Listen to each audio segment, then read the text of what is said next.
ભરૂચની BS union school ખાતે સ્વર્ગીય Arvindbhai Desai casket વક્તૃત્વ સ્પર્ધા યોજાઈ હતી.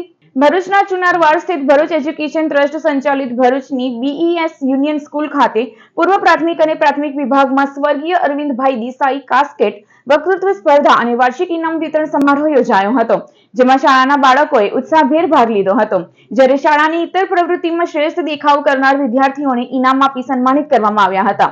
કાર્યક્રમમાં નાયબ મામલતદાર વિજયસિંહ પરમાર, ડોક્ટર કૃણાલ બેંકર અને શાળાના પ્રમુખ દુષ્યંત પટેલ, ઉપપ્રમુખ વિનય શાહ, કલ્પેશ શાહ, માનદ મંત્રી પિયુષ શાહ તેમજ શાળાના આચાર્ય સહિત શાળા પરિવાર ઉપસ્થિત રહ્યો હતો.